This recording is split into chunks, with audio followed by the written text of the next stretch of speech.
I planned to propose until I heard my girlfriend and her mom say I was just a backup option.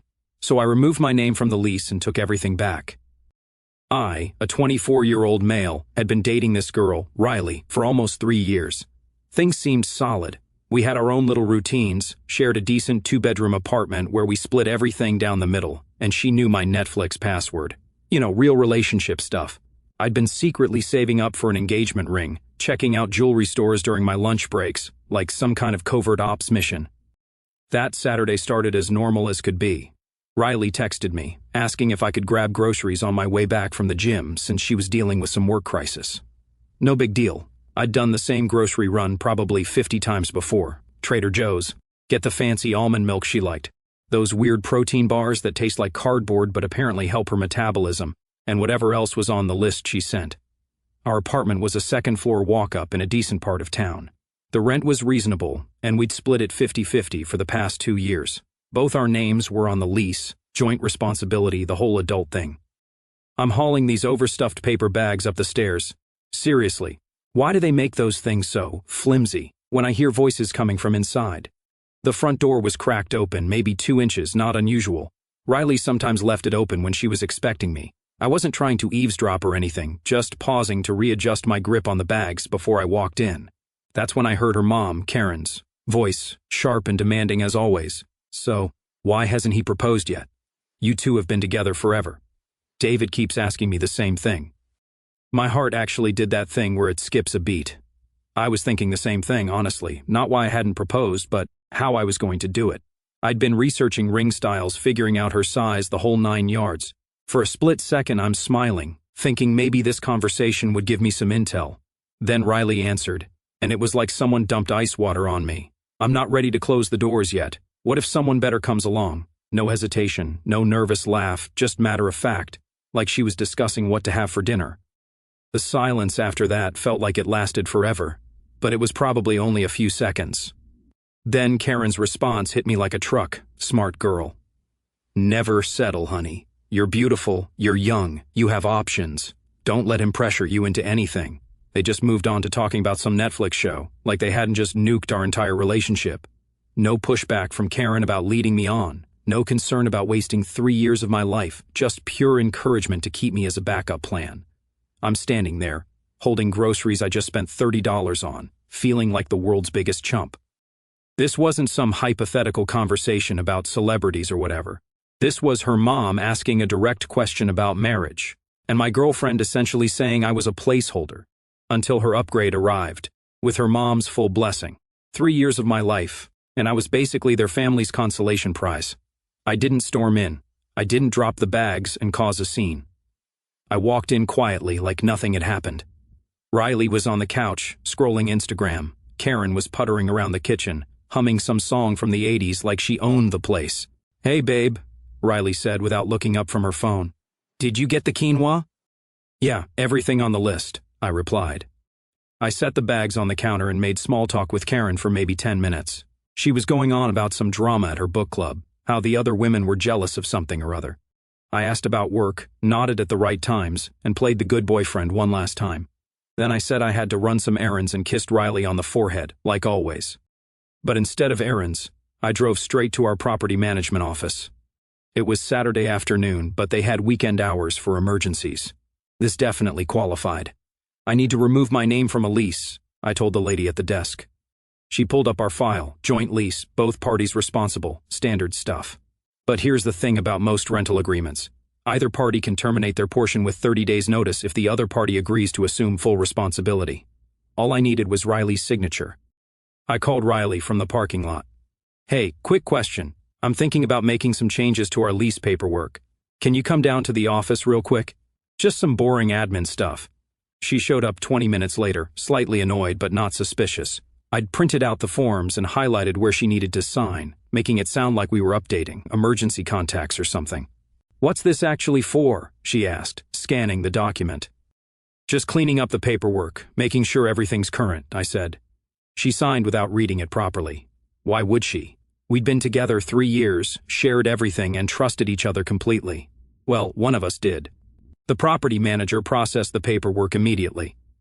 As of that moment, Riley was solely responsible for the $1,200 monthly rent. I was free and clear. Phase 2 started Monday morning.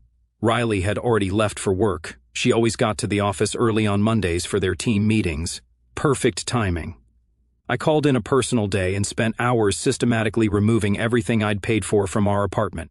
The 65-inch TV I bought last year, the entire gaming setup, the nice couch we picked out together, but I'd put on my credit card, the coffee maker, the air fryer, half the kitchen stuff.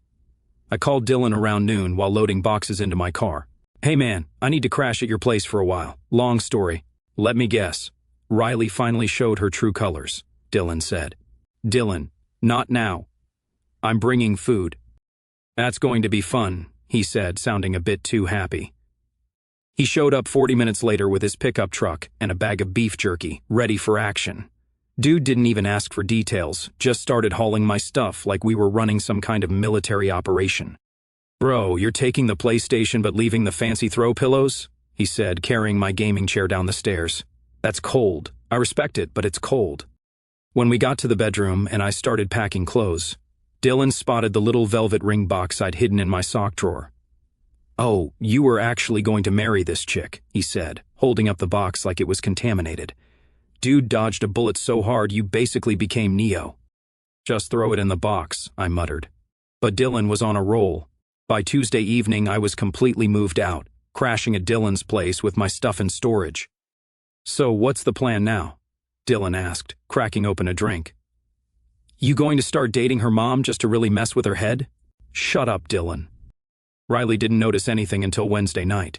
She spent a day at her parents' house because her mom needed help with some things. Whatever. That's when my phone started blowing up.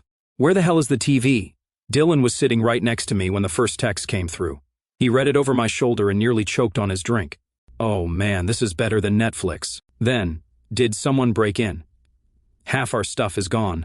Then, "Oh my God, are you kidding me right now? Where the hell is the air fryer?"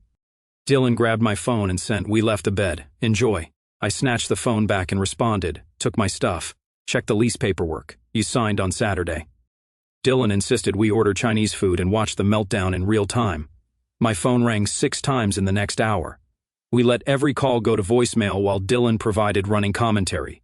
$5 says the next message mentions her feelings, he said. $10 says she starts with, "How could you do this to me?" The voicemail was epic, starting with confusion, moving through anger, and ending with the realization that she was now on the hook for full rent in a place she couldn't afford alone. Dylan made me play it twice. Dude, that's pure poetry right there. Riley's financial situation was about to get very real, very fast. See, we chose that apartment specifically because splitting $1,200 meant we each paid $600, totally manageable on our salaries. But Riley's job as a marketing coordinator at some startup paid maybe $35,000 a year.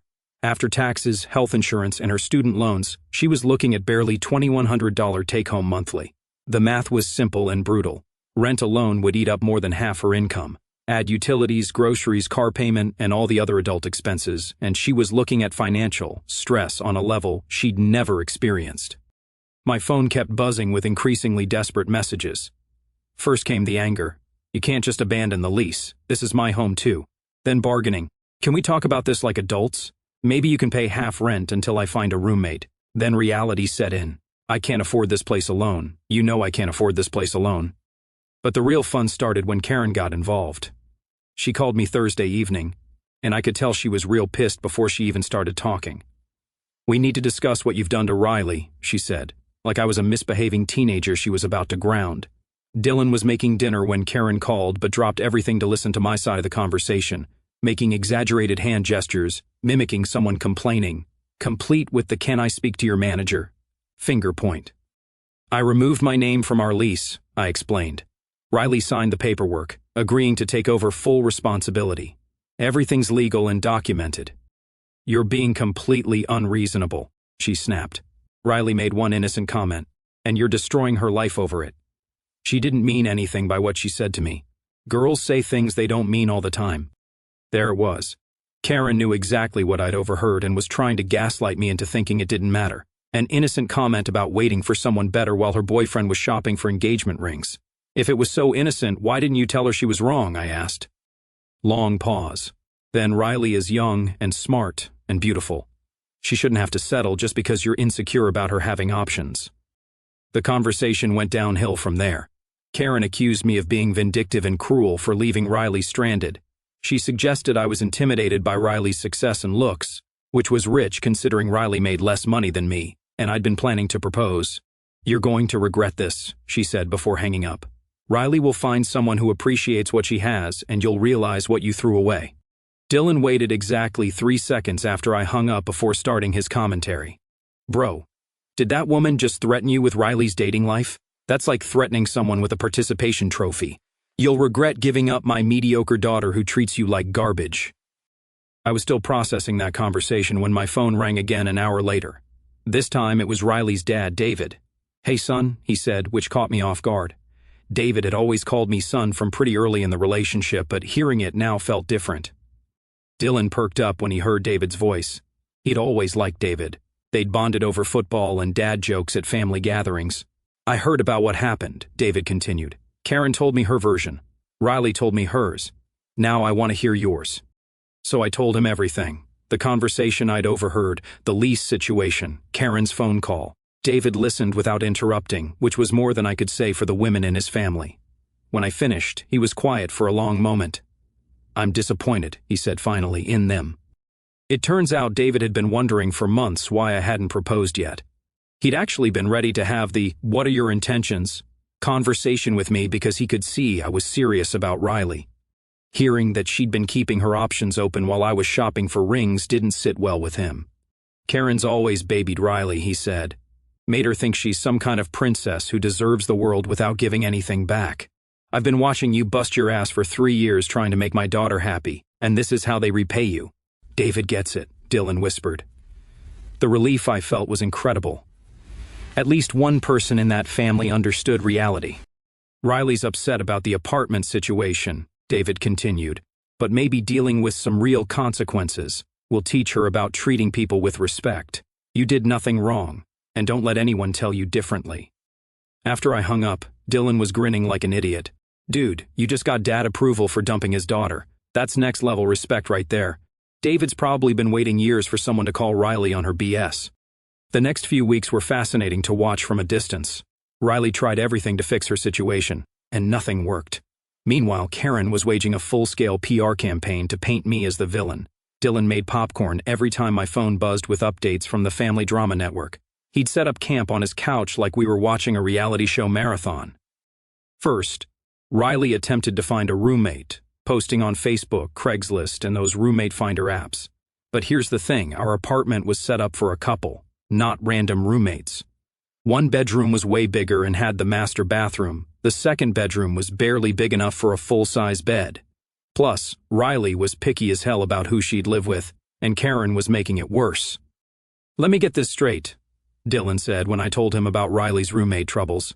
"She wants someone to pay $600 to live in a closet while Princess Riley keeps the master suite, and her mom's conducting job interviews for potential roommates?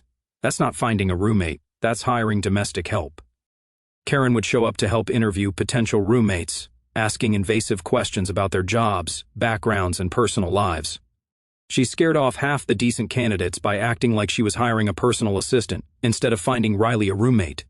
Riley had a few people come look at the place, but nobody wanted to pay $600 plus to live in what was essentially a glorified closet, while Riley got the master suite and her mom conducted random inspections. Then came Karen's next brilliant idea. She started calling mutual friends and family members to explain how poorly I was treating Riley. She called them up with this whole sob story about how I'd abandoned Riley and left her financially struggling. He just disappeared one day and took everything, she'd tell people. Poor Riley came home to an empty apartment and a massive rent bill. It's cruel and vindictive. Dylan intercepted one of these calls when Karen tried to reach my buddy Jake through his mom. Jake called Dylan first because he knew we were roommates now. "Dude, Riley's mom called my mom, trying to get the whole neighborhood to turn against your boy," Jake told Dylan. "My mom was like, that boy has been nothing but respectful for 3 years. What's the real story here?" Dylan immediately called me at work. "Bro, Karen's running a smear campaign and it's backfiring hard. Jake's mom basically told her to pound sand. Apparently, Karen came off like a crazy person. Karen had overplayed her hand. People who actually knew me weren't buying her version of events, And her over-the-top reaction made it obvious there was more to the story. Meanwhile, David was dealing with the fallout at home. He told me later that he'd had to shut Karen down multiple times when she started planning to show up at my workplace to confront me about what I'd done to Riley. Dylan's response when I told him about Karen's workplace ambush plans: "Please tell me she actually tries it. I want to see security escort a suburban mom off the premises while she's screaming about lease agreements. That would make my whole year."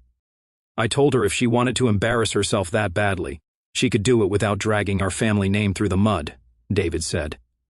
Riley tried negotiating with the landlord next, begging them to let her break the lease early or find a smaller unit in the same complex. But the property management company wasn't running a charity. She'd signed paperwork taking full responsibility, and they were holding her to it. Karen showed up to that meeting too, demanding to speak to a manager and threatening legal action. The property manager calmly explained that everything had been done legally and documented properly. Karen's response was to accuse them of discriminating against a young woman and threatened to report them to various authorities.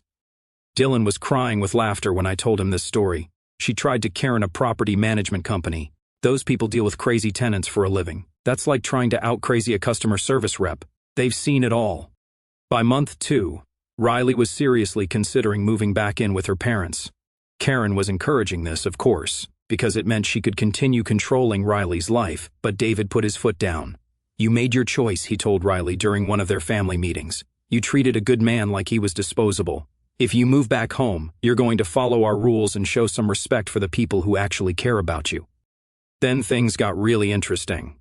While Riley was dealing with her financial crisis and Karen was plotting my social destruction, something unexpected started happening.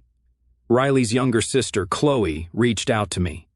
Chloe was about 21, worked as a graphic designer, and had always been the quieter one in the family. Where Riley was loud and social, Chloe was more observant. She'd make these dry comments during family dinners that were actually pretty funny, but usually got overlooked because Riley dominated conversations, and Karen treated her like the less important daughter. About 6 weeks after I'd moved out, I got a text from a number I didn't recognize. "Hey, it's Chloe, Riley's sister. Heard about what happened through the Family Drama Network. That was some next-level chess move with the lease thing. Respect." I was surprised she even had my number, but apparently Riley had given it to her years ago for some family emergency contact thing. What surprised me more was that she reached out at all. Dylan was on the couch playing video games when I got Chloe's text. I showed him the message and he immediately paused his game. "Hold up. The sister? The hot one who barely talks at family dinners?" Dylan grinned. "Bro, this is about to get spicy. My sister's probably not happy with me right now," I texted back. "My sister's learning that actions have consequences," Chloe replied. "She's also currently eating cereal for dinner because she spent too much money on a new outfit last week, so the lesson's really sinking in. Mom's having a meltdown about it daily." Dylan read the exchange over my shoulder. "Damn, I like her already." We ended up texting back and forth, just casual conversation. But Chloe had this way of cutting through nonsense that I found refreshing. She didn't pretend the situation wasn't messy or try to play peacemaker. She just acknowledged reality.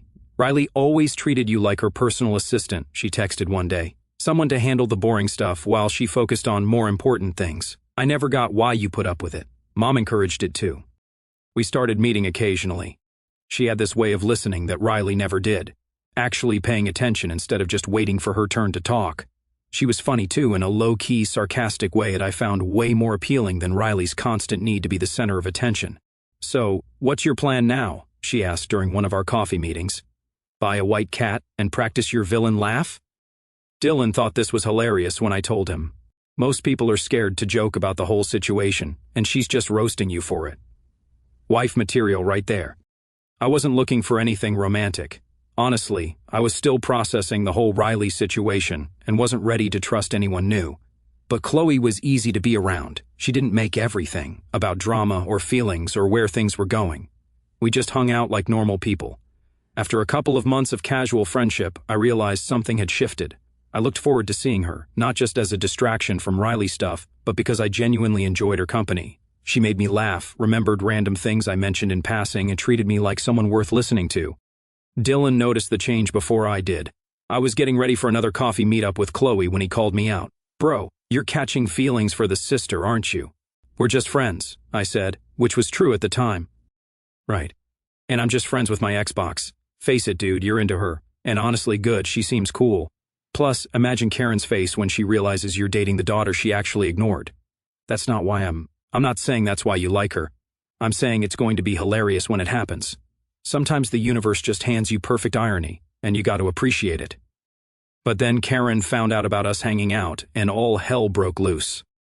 The first sign was Riley calling me at 11 o'clock at night on a Tuesday. I could hear the hysteria in her voice before she even started yelling, "Are you seriously hanging out with my sister right now?" Dylan was in the kitchen getting a late-night snack when my phone rang. He heard Riley's voice through the speaker and immediately started making frantic abort mission hand signals. "We're friends," I said, which was technically true at the time. "Friends? You destroy my life and then move on to my sister like we're some kind of game to you?" Dylan was now silently applauding Riley's meltdown while eating cereal straight from the box. But Riley's reaction was nothing compared to Karen's nuclear meltdown. She called me the next day and went completely unhinged. "How dare you manipulate Chloe into this twisted revenge plot," she screamed. "You're using her to get back at Riley, and I won't stand for it." "Nobody's using anybody," I said. "Chloe is an adult who can make her own decisions." Chloe has always been jealous of Riley. She's not smart enough to see you're just using her. When you get bored of your little revenge fantasy, you'll throw her away too. That crossed a line. Karen had always favored Riley, but hearing her talk about Chloe like she was some desperate, stupid girl who couldn't think for herself was disgusting. "Chloe is twice the person Riley is," I said. "Maybe if you'd paid attention to your younger daughter instead of enabling Riley's princess complex, you'd know that." Karen's response was to threaten me. She was going to call my job, my friends, my family. She was going to make sure everyone knew what kind of person I really was. She'd destroy my reputation the same way I'd destroyed Riley's life. "You picked the wrong family to mess with," she said before hanging up. I immediately called David to give him a heads up about Karen's threats. His response was not what I expected. "I'll handle Karen," he said, and his voice had this edge I'd never heard before. "And I think it's great that you and Chloe are spending time together. She's a good kid." Dylan was doing victory laps around the living room when I told him about David's response. "David's about to go full dad mode on Karen. This is going to be epic. $20 says he shuts down her whole operation before she can make a single phone call." Turns out, David had been watching Karen's favoritism toward Riley for years, and he was done enabling at Karen's campaign against me, and Chloe escalated to levels that would make reality TV producers jealous. She started by trying to turn the extended family against us, calling aunts, uncles, and cousins with her version of events. Dylan set up a whole information network to track Karen's movements. His girlfriend knew Riley from college, Jake's sister worked with one of Riley's friends, and somehow Dylan had intel on everything. "Bro, Karen called your aunt, trying to get her to talk sense into you," Dylan reported one evening. "Your aunt apparently told her that you were a grown man who can date whoever you want, and maybe Karen should focus on why both her daughters are having relationship problems." Karen conveniently painted herself as the protective mother, trying to save both her daughters from my evil influence. She claimed I was playing some long game to hurt the whole family, using Chloe as a weapon against Riley. The problem with Karen's strategy was that she underestimated both David and Chloe. David shut her down hard during one of their family dinners. Chloe told me about it later, and I told Dylan, who immediately demanded a full play-by-play. "Enough," David had said when Karen started ranting about my manipulation tactics again. "You want to know what really happened? Riley treated that boy like garbage for 3 years while he bent over backward trying to make her happy. She told you to your face that she was keeping her options open, and you encouraged it. Now he's found someone who actually appreciates him, and you can't stand that it's Chloe instead of Riley." Karen tried to interrupt, but David wasn't having it. "You've spent 21 years treating Chloe like she's Riley's consolation prize sister. Now a good man sees what you've been too blind to notice. And instead of being happy for her, you're making it about Riley's feelings. It's pathetic." Riley apparently started crying and ran to her room. Karen accused David of being cruel and not supporting their daughter during a difficult time. His response was perfect. "I'm supporting the daughter who deserves it, the one who treats people with respect and doesn't think the world owes her everything." Meanwhile, Chloe was dealing with Karen's direct attacks. Karen would show up at Chloe's apartment unannounced, demanding to know what I'd said about Riley and whether I was turning her against the family. "She keeps asking if you've been feeding me lies about Riley," Chloe told me during one of our dates. "Like I haven't been watching Riley treat you like hired help for 3 years with my own eyes." Karen's next move was to recruit Riley's friends for an intervention. They showed up at Chloe's workplace to talk sense into her about dating her sister's ex, but Chloe handled it like a boss. The intervention backfired when Riley's friends realized they couldn't actually defend Riley's behavior. Most of them had watched her take me for granted, too, and a few admitted privately that they thought Chloe was the better choice. But Karen wasn't done.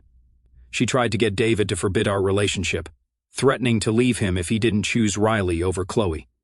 That was her biggest mistake yet.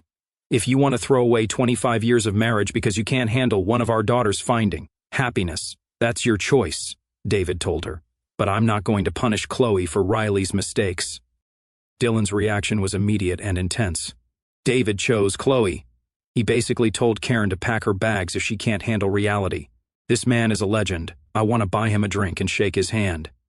David started including me and Chloe in family events again. Sunday dinners, birthday celebrations, holiday gatherings. We were welcome, and he made sure everyone knew it. Dylan invited himself to one of these family dinners, claiming he needed to witness the drama firsthand for historical documentation purposes. David actually seemed to enjoy his running commentary on Karen's passive-aggressive behavior. "You're still family to me," David told me privately during that dinner. "You were a son to me for 3 years, and that doesn't change because Riley screwed up. Now you might actually become my son-in-law for real, with a daughter who has enough sense to appreciate you." The last conversation I had with Riley was at one of these family dinners. Karen had spent the whole meal making passive-aggressive comments about loyalty and family betrayal. Riley finally cornered me in the kitchen while everyone else was having dessert. Dylan had positioned himself at the kitchen doorway like some kind of bodyguard, pretending to help clear dishes while obviously eavesdropping. "I can't believe you're doing this to me," Riley said, tears streaming down her face. "You planned this whole thing just to hurt me." Dylan was making wrap-it-up gestures behind Riley's back, clearly enjoying the drama, but also ready to intervene if needed. "Your sister didn't steal anything," I told her. "She just found me where you left me. And honestly, maybe if you'd spent less time looking for someone better and more time appreciating what you had, we wouldn't be here." "I never said I didn't appreciate you," she protested. "You said you were waiting for someone better. Your mom was in the room, cheering you on. I heard the whole thing." "I didn't mean it like that," she whispered. "Yes, you did. And that's okay. You had every right to keep your options open. You just didn't have the right to keep me as a backup plan while you did it." Dylan gave me a subtle thumbs up from the doorway. That was the last real conversation we ever had. It's been 8 months now, and things with Chloe are solid. Not perfect, no relationship is, but real in a way things with Riley never were. We moved slowly, partly because of the family drama, and partly because I needed time to trust my own judgment again. Dylan takes full credit for our relationship's success. Obviously, I've been the third wheel, therapist, moving company, and security detail for this whole operation. You two owe me a wedding invitation and an open bar. Riley finally gave up on the apartment after 5 months. She couldn't handle the financial stress anymore and moved back in with her parents. She tried to get me to pay some kind of penalty for leaving her stranded, but legally she had no case. She'd signed the paperwork. I'd followed the rules. End of story. The ironic part is that moving back home put Riley right back under Karen's control, which she quickly learned to hate. Karen treated her like a teenager again. Curfews, questions about where she was going, criticism of her spending habits. The independence Riley had taken for granted was gone. "She's miserable," David told me during one of our fishing trips. "Karen's driving her crazy with the helicopter parenting, but Riley can't afford to move out on her own. Sometimes consequences are the best teachers." Chloe and Riley's relationship is slowly improving, but it took some hard conversations. Karen, on the other hand, is still bitter. She tolerates me at family events because David made it clear her alternative was spending holidays alone, but she makes her displeasure known through passive-aggressive comments and dramatic sighs. Dylan has made it his personal mission to annoy Karen at every family gathering. He shows up with flowers for Chloe, compliments on David's cooking, and completely ignores Karen's existence. It's petty and beautiful. "Some people never learn," Chloe says about her mom. She's more upset about being wrong than she is about almost losing both her daughters over it. The best part came about 6 months after everything went down. Riley started dating this guy, Brandon, who seemed perfect on paper, good job, nice car, took her to expensive restaurants. Karen loved him immediately and kept making comments about how this was the kind of man Riley deserved. He lasted exactly 2 months before he got tired of Riley's high-maintenance attitude and Karen's constant interference. He broke up with her via text message, and started dating one of Riley's co-workers within a week. The damage to Riley's ego was severe. Here was the someone better she'd been waiting for, and he treated her like she was disposable. Meanwhile, I was building something real with Chloe, with David's full support and approval. Chloe, being the better person, actually tried to comfort her sister instead of saying, "I told you so." But privately, she admitted the vindication felt pretty good. We moved in together last month, found a nice place that we actually chose together instead of settling for what we could afford separately. No drama, no big declarations, just a practical decision that felt right. David helped us move, which drove Karen insane. Dylan organized the entire move like a military operation. He showed up with a truck, a cooler full of drinks, and a playlist called Moving Day Victory Lap. He also brought a sign that said "Upgrade Complete" and hung it in our new living room. "You're choosing them over your own daughter," Karen accused David. "I'm choosing the couple that's actually happy and stable over the daughter who's still looking for someone to blame for her problems," he replied. Dylan was recording this conversation on his phone for posterity and nearly gave himself away trying not to laugh. Riley heard about our move through the family grapevine and sent me one last text. "Hope you're happy." I am, actually. Not because I'm trying to prove anything or get revenge or whatever Karen thinks is happening. I'm happy because I found someone who chose me without hesitation, someone who saw my worth without needing to compare it to other options. The engagement ring I'd been saving for, I returned it months ago and got my money back, but I've started looking at rings again, this time for someone who won't need to think about it when I ask. David's already given me his blessing, and he seems more excited about the prospect than Karen ever was. Dylan has already started planning his best man speech, apparently involving a PowerPoint presentation about how to dodge bullets and find upgrades, with before and after photos of my life. I hope he's joking. Riley kept her doors open, waiting for someone better to walk through. Turns out, someone better was already in the building, she just wasn't looking in the right direction.